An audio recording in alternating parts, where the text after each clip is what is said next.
Hello friends, welcome to अनुभव academy. Guys, वर्ग 3 का पेपर जल्द ही होने वाला है। उसको ध्यान में रखते हुए हमारी टीम आपको प्रीवियस ईयर पेपर के क्वेश्चन सॉल्व करा रही है और आज हम मैथ के 20 से 25 क्वेश्चन सॉल्व करेंगे विथ इजी एक्सप्लेनेशन। गाइस, इस प्रीवियस ईयर पेपर्स को सॉल्व करने से पहले मैं आपको बताना चाहूँगा कि जितने भी मैथ्स के क्वेश्चन आज हम सॉल्व करेंगे उसी क्वेश्चन को हमने फ्री मॉक टेस्ट में कन्वर्ट कर दिया है। डिस्क्रिप्शन में दी गई लिंक में क्लिक करके आप फ्री में मॉक टेस्ट दे सकते हैं। उसके बाद आपने कहाँ पर क्या गलती की उसे समझने के लिए इस वीडियो को ध्यान से देखें। इसके साथ ही आगे की वीडियो और फ्री मॉक टेस्ट को मिस ना करने के लिए अभी सब्सक्राइब करें हमारे चैनल को, साथ ही बेल आइकॉन को दबाएं। फर्स्ट क्वेश्चन 67, 61, PQRS 41 अवरोही क्रम में अभाज्य संख्याओं की व्यवस्था है। अवरोही क्रम, अवरोही हमें याद रखने की जरूरत थी। अवरोध उत्पन्न करते हैं जो हमें कम करते हैं, मतलब अवरोही क्रम मतलब घटते हुए क्रम में। अवरोही क्रम मतलब घटते हुए क्रम में, इंग्लिश में कहते हैं डिसेंडिंग ऑर्डर। Descending order. अभाज्य संख्याएं, अभाज्य वो संख्याएं होती हैं जो किसी से विभाजित नहीं होती हैं, केवल स्वयं से विभाजित होती हैं। वो प्राइम नंबर होते हैं जो केवल और केवल स्वयं से विभाजित होते हैं। इनमें से कौन सी संख्या 53 है, अर्थात PQRS इनमें से कौन सी संख्या 53 है। तो दोस्तों हम जानते हैं 41 और 41 है यहाँ पे और यहाँ पे 61 है, इनके बीच में है PQRS। तो 41 और 61 के बीच में कौन कौन सी अभाज्य संख्याएं आएंगी 41 और 61 के बीच में। तो 41 के बाद जो दूसरी अभाज्य संख्या है वो है 43, फिर है 47 और उसके बाद होती है 53 और उसके बाद होती है हमारी यहाँ पे 59। तो ये चार अभाज्य संख्याएं हैं जो 41 और 61 के बीच में हैं। तो अब यहाँ पे हम देखेंगे कि PQRS 41 के पहले कौन सा है S, 41 के बाद ये हो गया S, ये हो जाएगा R, ये हो जाएगा Q, ये हो जाएगा P और इसके बाद 61 हमें दिया हुआ है। तो इनमें से पूछ रहा है कि कौन सी संख्या 53 है 53। तो 53 कौन सी संख्या है Q। तो यहां पे option number B is the right answer. Second question, यदि किसी समकोण त्रिभुज, समकोण त्रिभुज मतलब जिसका एक कोण 90 डिग्री का होता है, ये होता है समकोण त्रिभुज। समकोण त्रिभुज की भुजाओं की लंबाई क्रमशः 6 सेंटीमीटर और 8 सेंटीमीटर है। इसकी दो भुजाएं हैं जिनकी लंबाई एक की 6 और एक की 8 सेंटीमीटर है। इसके कर्ण की लंबाई क्या होगी। दोस्तों कर्ण की लंबाई हम मान लेते हैं x। कर्ण वो भुजा होती है जो 90 डिग्री एंगल के सामने वाली भुजा होती है, उसे कहते हैं कर्ण। इसका मतलब 6 और 8 इनमें से एक है आधार और एक है लंब। तो यहां पे समकोण त्रिभुज के लिए हम जानते हैं Pythagoras theorem. Pythagoras theorem, Pythagoras theorem के अनुसार कर्ण का वर्ग बराबर आधार का वर्ग प्लस लंब का वर्ग होता है। तो x इज इक्वल टू हो जाएगा स्क्वायर, इधर अंडर रूट ले लेगा 6 का स्क्वायर प्लस 8 का स्क्वायर। 6 का स्क्वायर होगा 36 और 8 का स्क्वायर होगा 64, ये अंडर रूट। इसके बाद अंडर रूट 100 और ये अंडर रूट 100 का मतलब होगा 10, क्योंकि अंडर रूट 100 को तोड़ेंगे 10 इंटू 10, तो 10 बाहर। तो समकोण त्रिभुज में जो कर्ण की लंबाई है वो आई हमारे पास x is equal to 10। Answer number A, option A is the right answer. Third question, यदि दो पूरक कोणों का अंतर 15 डिग्री है तो दोनों कोणों के मान क्रमशः क्या होंगे। दोस्तों यहां पे क्या दिया हुआ है, पूरक कोण। दो पूरक कोणों का योग क्या होता है 90 डिग्री। तो अगर हम एक एंगल मानते हैं, एक कोण A, तो दूसरा कोण हमारे पास हो जाएगा 90 डिग्री माइनस A। अब दो कोणों का अंतर, इन दोनों कोणों का अंतर A minus 90 degree minus a is equal to 15 degree. इसको हम ओपन करेंगे, a minus bracket open minus minus plus a is equal to 15 degree. That is 2a is equal to 19 उधर जाएगा, 90 प्लस 15 इज इक्वल टू यहां पे आएगा 105 degree. अब यहां पे आ गया 2a is equal to 105 degree, तो a इज इक्वल टू आ जाएगा 105 डिग्री अपॉन 2। इसको हम सॉल्व करेंगे, यहां पे हमारे पास आएगा 52 52 सही 1/2 डिग्री। इसको हम डिवाइड करेंगे तो यहां से मिला हमको एंगल A। अब दूसरा एंगल था हमारा 90 डिग्री माइनस A, तो दूसरा एंगल हम निकालेंगे 90 degree minus A। 90 degree minus A क्या आया हमारे पास 52 52 सही 1/2। दोस्तों हमने पहले वीडियो में बताया था 52, अब 1/2 इसको हम क्या लिख सकते हैं, यहां पे इसको ब्रैकेट के अंदर करिए प्लस 1/2, तो ये हो जाएगा 90 डिग्री माइनस 52 और माइनस 1/2।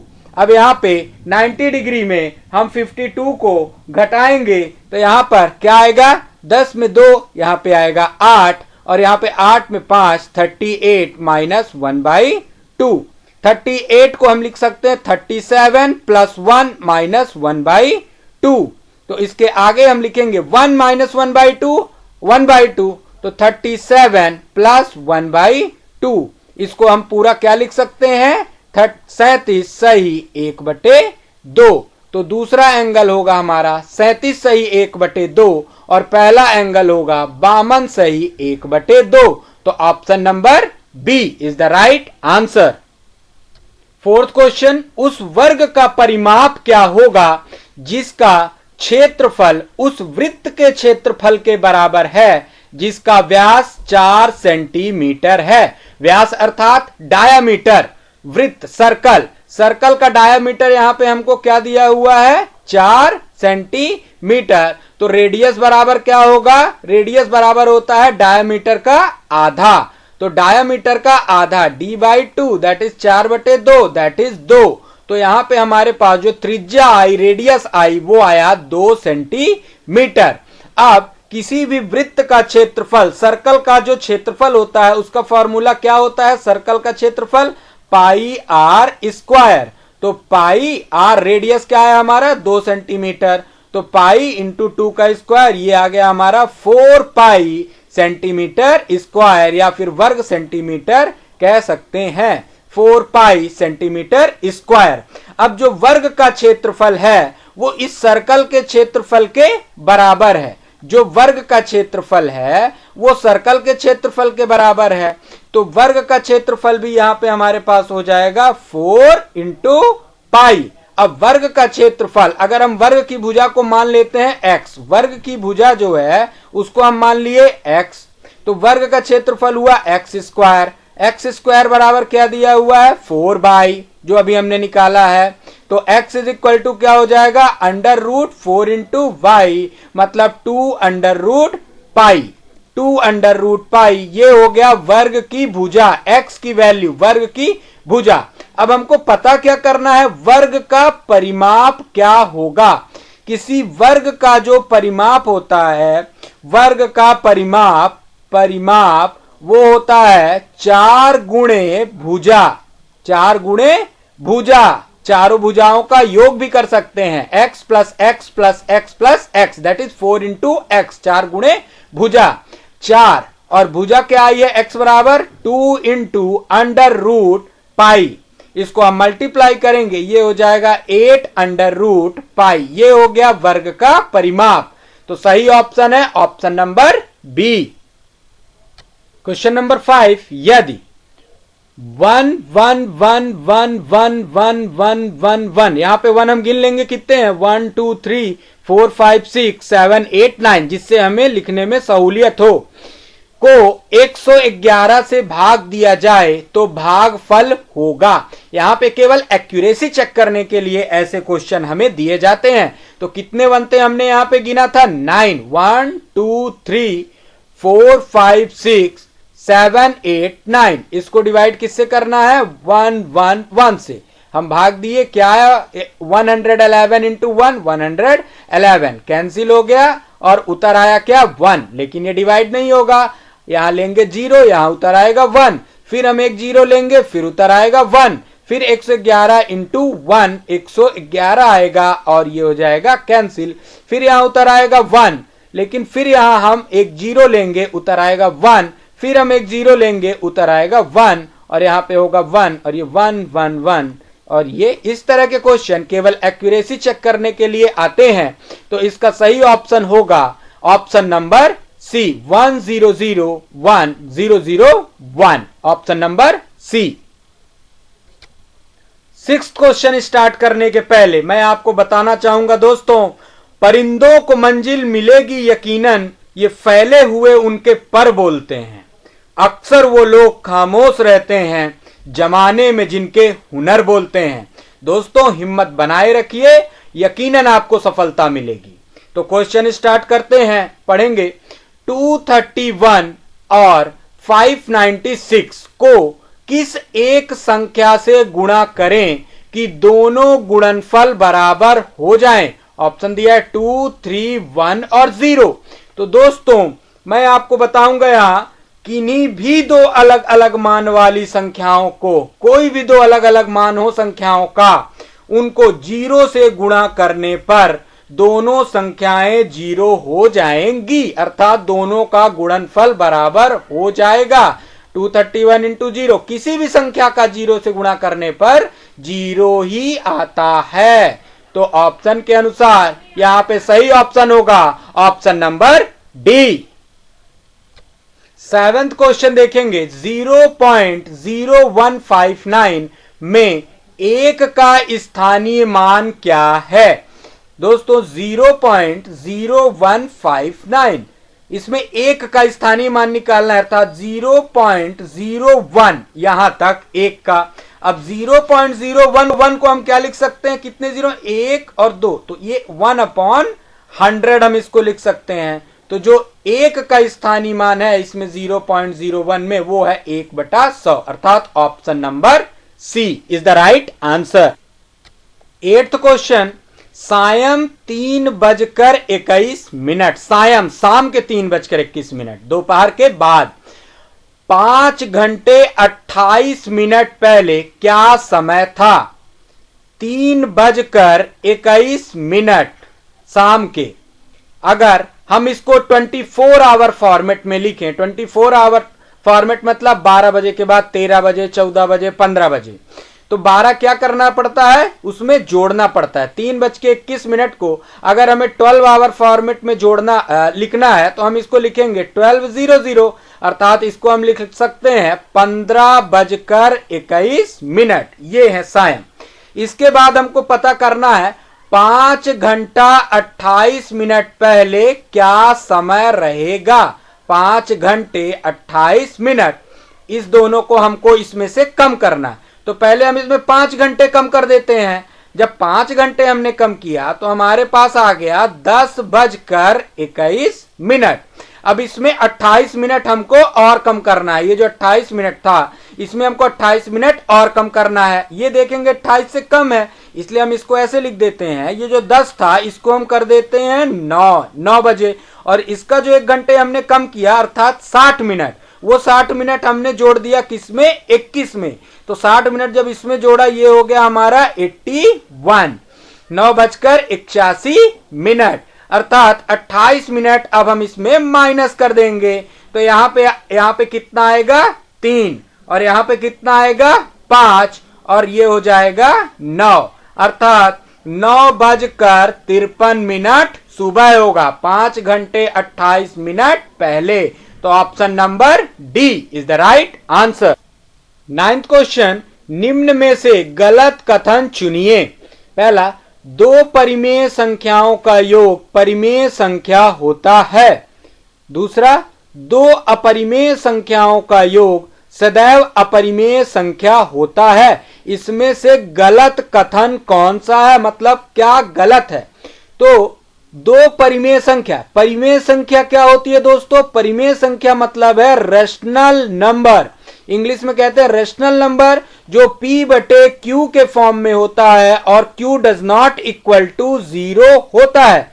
और अपरिमेय संख्या, अपरिमेय संख्या, अपरिमेय संख्या मतलब इरेशनल नंबर, इरेशनल नंबर भी p बटे q के फॉर्म में होता है, q does not equal to 0। लेकिन इन दोनों में हम अंतर समझेंगे। रेशनल नंबर में जब हम p बटे q को डेसिमल के फॉर्म में लिखते हैं तो इसकी एग्जैक्ट वैल्यू जैसे 1.4, 1.57, 1.61 इस तरह होते हैं। लेकिन इरेशनल नंबर को जब हम डेसिमल के फॉर्म में लिखते हैं तो इनकी value 1.616161 dash dash dash dash dash चलती रहती, 1.41444444 डैश डैश। तो ये इरेशनल नंबर कहलाते हैं।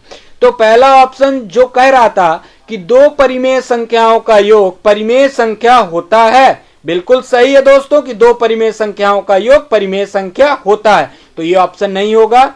दूसरा, दो अपरिमेय संख्याओं का योग सदैव अपरिमेय संख्या होता है, गलत दोस्तों, ये कथन बिल्कुल ही गलत है। दो अपरिमेय संख्याओं का योग परिमेय संख्या भी हो सकता है, तो ऑप्शन नंबर बी हमारा सही ऑप्शन है। मतलब ये कथन गलत है, इसलिए ये ऑप्शन हमारा सही है, तो option number B is the right answer.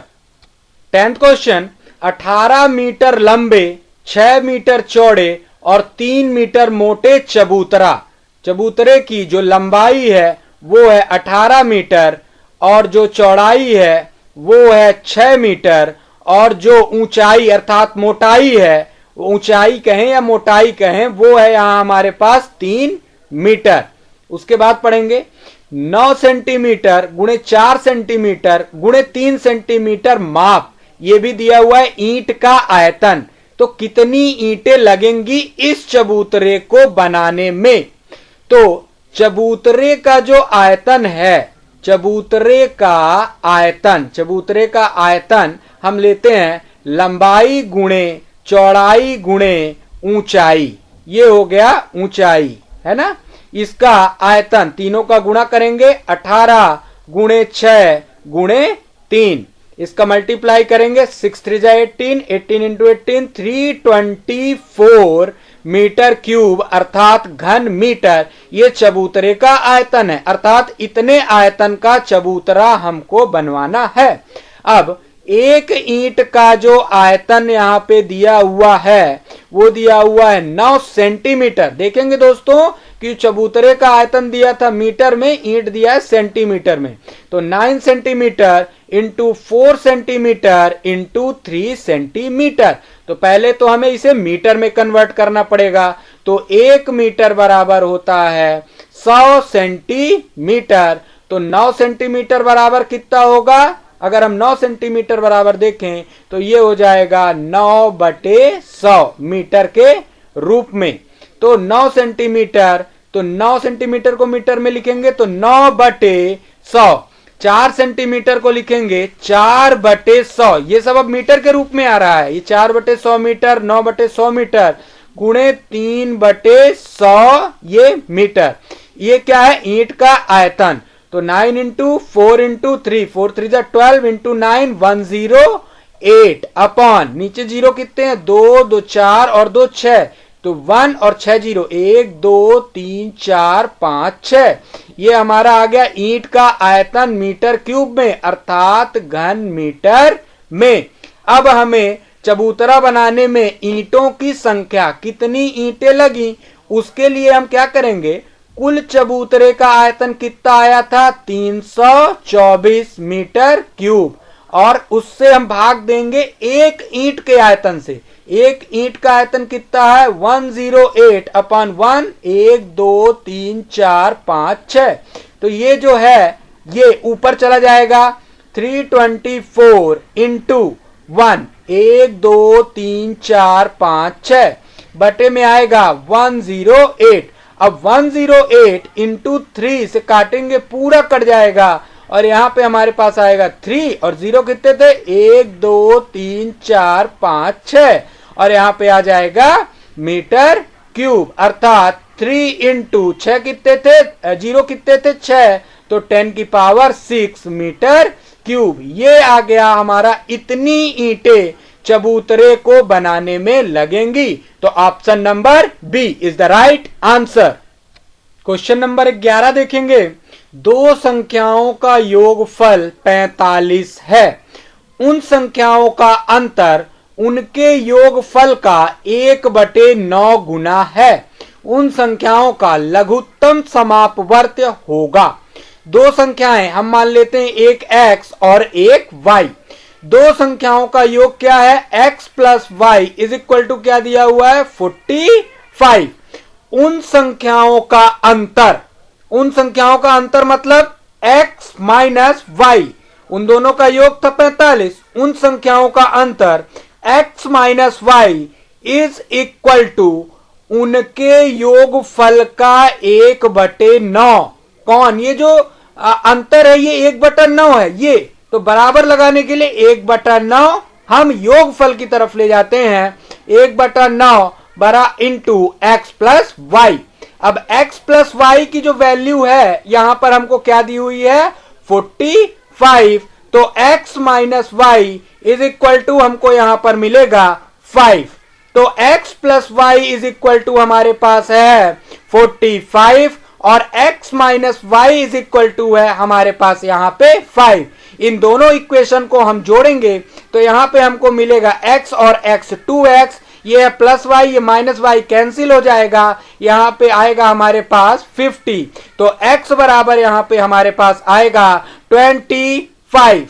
इसी तरह इन दोनों को अगर हम माइनस करेंगे, x प्लस वाई बराबर 45 और x माइनस वाई बराबर 5, इन दोनों इक्वेशन को हम माइनस करते हैं तो x माइनस एक्स ये 0 हो जाएगा और y माइनस माइनस वाई, तो माइनस माइनस प्लस, तो ये हो जाएगा 2y is equal to 45 minus 5 that is 40। तो y इज इक्वल टू यहां से हमारे पास आ जाएगा 20। तो x बराबर है हमारे पास 25 और y बराबर है 20। लेकिन क्वेश्चन में पूछा गया है संख्याओं का लघुत्तम समापवर्त क्या होगा, अर्थात 25 और 20 का एलसीएम निकालना है, लघुत्तम समापवर्तक। तो 5 पचम 25, 5 चौको 20, इसको हम मल्टीप्लाई करेंगे 5 इंटू 5 इंटू 4 दैट इज पचम 25 गुणे 4 दैट इज 100। तो जो लघुत्तम समापवर्तक आया वो हमारे पास आया 100। तो इसका राइट आंसर होगा option number a. 12th question, दी गई आकृति में यदि OP और OQ क्रमशः OP, ये है OP और ये है OQ, क्रमशः एंगल AOC, ये एंगल AOC और एंगल BOC के समद्विभाजक हैं।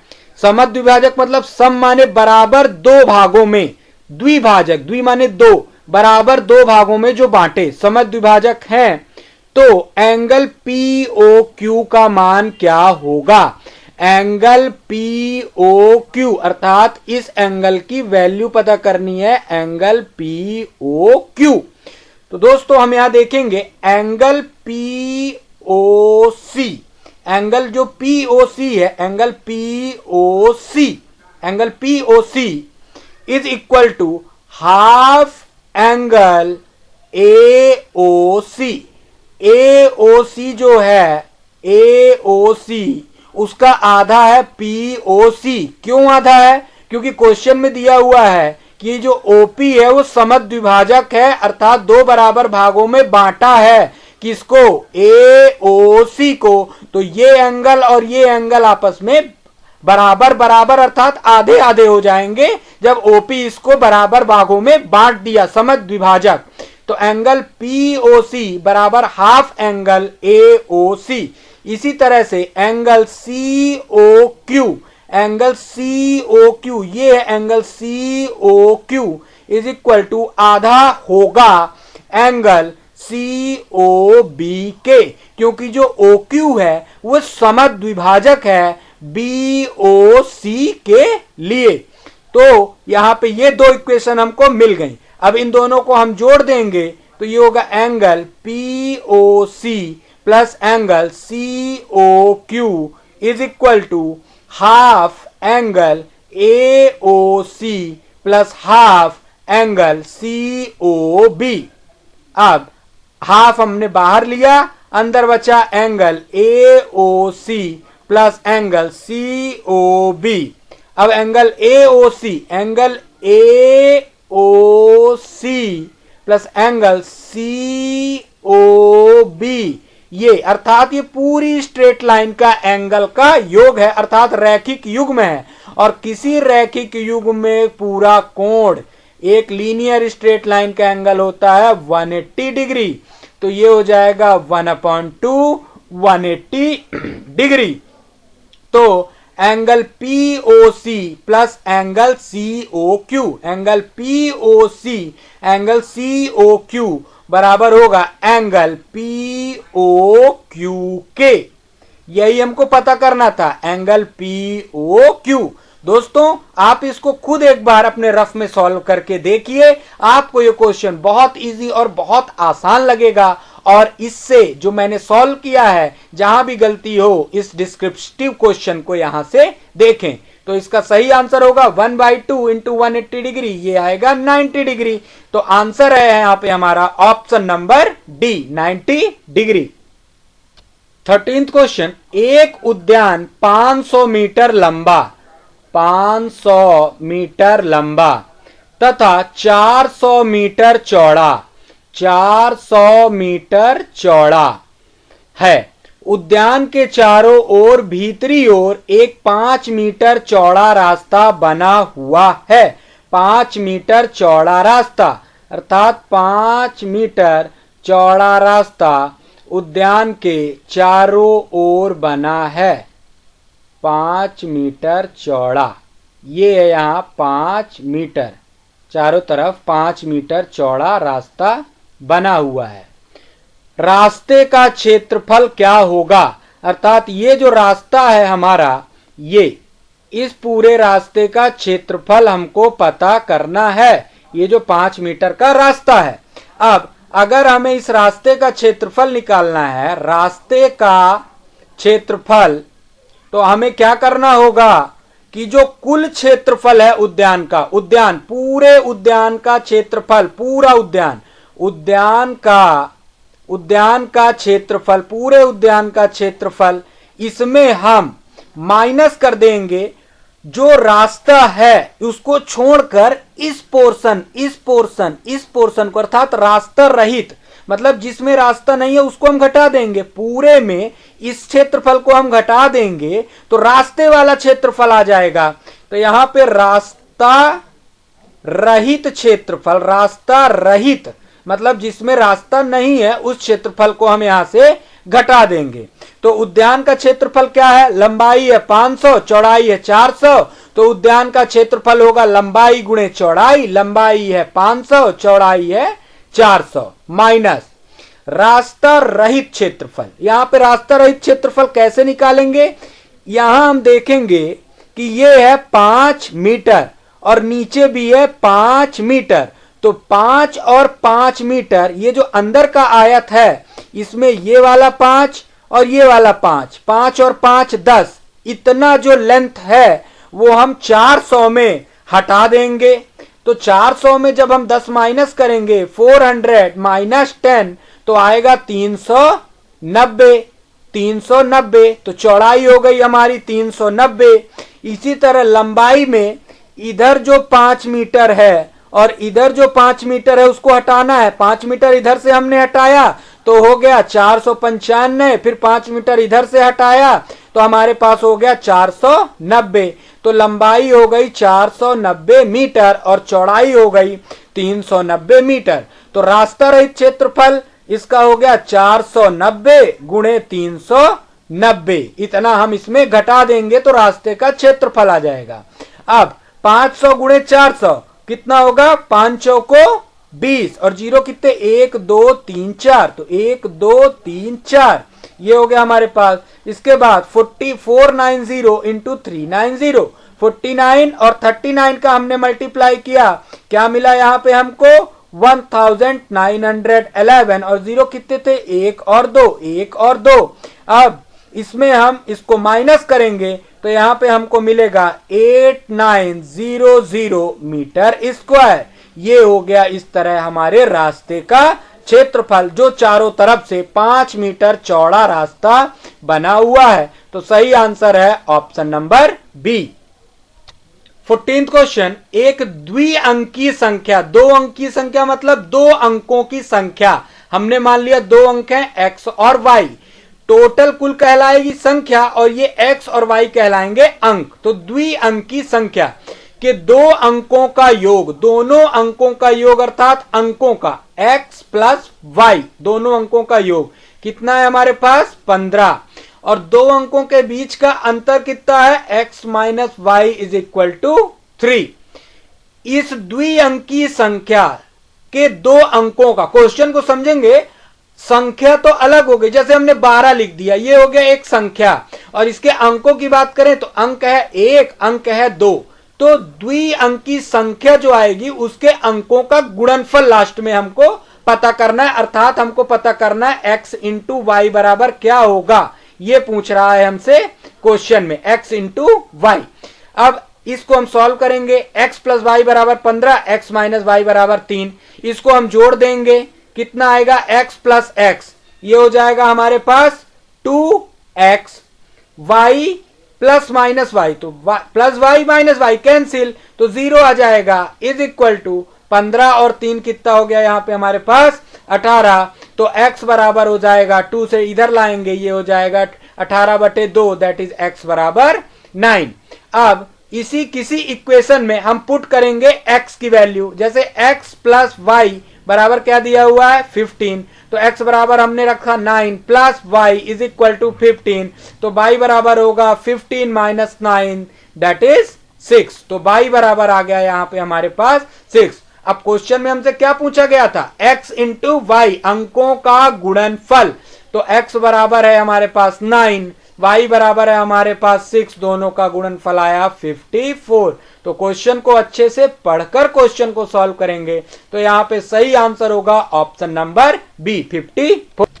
15th क्वेश्चन, एक आयत का क्षेत्रफल 21 सेंटीमीटर त्रिज्या वाले एक वृत्त के क्षेत्रफल के समान है, अर्थात दिया हुआ है आयत का क्षेत्रफल, आयत का क्षेत्रफल, क्षेत्रफल किसके बराबर है, वृत्त के क्षेत्रफल के, वृत्त के क्षेत्रफल के बराबर है। ओके, तो अब यहां पे जो आयत का क्षेत्रफल है बराबर वृत्त का क्षेत्रफल, वृत्त का क्षेत्रफल क्या होता है पाई आर स्क्वायर। यहां पे क्वेश्चन में हमको दिया है जो त्रिज्या 21 सेंटीमीटर, तो पाई और त्रिज्या दी हुई है 21 सेंटीमीटर, तो ये हो जाएगा 21 का स्क्वायर। अब पाई की वैल्यू कितनी होती है 22/7 और 21 का स्क्वायर 21 इंटू 21। इसको हम सॉल्व करेंगे 7 3 जा और फिर मल्टीप्लाई करेंगे, हमारे पास आएगा 1386 सेंटीमीटर स्क्वायर। वीडियो को यहीं पे पॉज कर आप लोग इसका मल्टीप्लाई करके इस आंसर को चेक भी करें। अब यहां पे जो आयत की लंबाई और चौड़ाई का अनुपात दिया है, यहां पर आयत जो है उसकी लंबाई और चौड़ाई का अनुपात वो दिया है 14:11, अर्थात यहां पे जो लंबाई है उसको हम मानेंगे 14x और चौड़ाई जो है उसको हम मानेंगे 11x। ये मैंने पिछले वीडियोस में अपने बताया था, ये x जो है वो क्यों लिखते हैं जब अनुपात को हम तोड़कर अलग अलग अंकों या संख्याओं के रूप में लिखते हैं। तो यहां पे हम देखेंगे कि जो आयत का क्षेत्रफल था वो वृत्त के क्षेत्रफल के बराबर था। वृत्त का क्षेत्रफल आया 1386 सेंटीमीटर स्क्वायर। तो आयत का क्षेत्रफल लंबाई गुणे चौड़ाई, लंबाई गुणे चौड़ाई, लंबाई है यहां पे हमारे पास 14x, चौड़ाई है 11x, बराबर जो क्षेत्रफल आया आयत का क्षेत्रफल वो आया 1386। तो यहां पे 14 और 11 का हमने मल्टीप्लाई किया तो हमारे पास आया यहां पे x इंटू एक्स स्क्वायर, और ये हो जाएगा 1386 अपॉन 14 इंटू 11 नीचे किए और इसको सॉल्व किए तो यहां पास हमारे पास आया x square is equal to 9। यहां पे हम इसको सॉल्व करेंगे, 11 1 जा 11 बचा 3 और यहां पे हो जाएगा 33 और फिर आगे सॉल्व करते हुए यहां पे हमारे पास आएगा आंसर 9। वीडियो पॉज करके इसको सॉल्व करके चेक करें। इसके बाद x square is equal to आया 9 तो x इज इक्वल टू आ जाएगा अंडर रूट 9 तो x इज इक्वल टू आएगा यहां पे हमारे पास 3, तो x इज इक्वल टू आ गया हमारे पास 3। तो यहां पे जो हमें क्वेश्चन में क्या पूछा है, इसकी परिधि क्या होगी, परिधि मतलब परिमाप, आयत का परिमाप, आयत का परिमाप बराबर होता है 2 गुणे लंबाई धन चौड़ाई, लेंथ इंटू विड्थ, लंबाई धन चौड़ाई। तो 2 लंबाई कितनी है 14x, चौड़ाई कितनी है 11x, x की वैल्यू पुट करेंगे ट्वाइस 14, x कितना आया था गुणे 3, यहां पे 3 करेंगे प्लस 11 इंटू 3।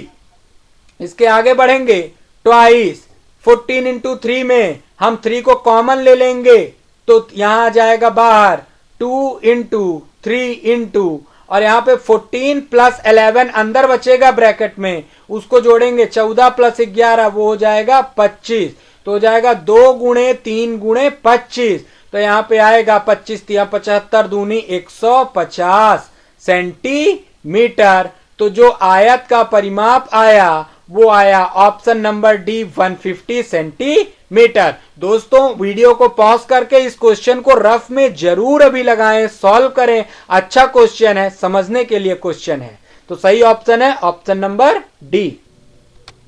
नेक्स्ट क्वेश्चन देखेंगे, एक बारंबारता बहुभुज बनाया जा सकता है, पहला आयत चित्र बनाकर, दूसरा दंड आरेख बनाकर स्वतंत्र रूप में। दोस्तों जो बारंबारता बहुभुज है वो आयत चित्र बनाकर और दंड आरेख बनाकर बनाया जा सकता है।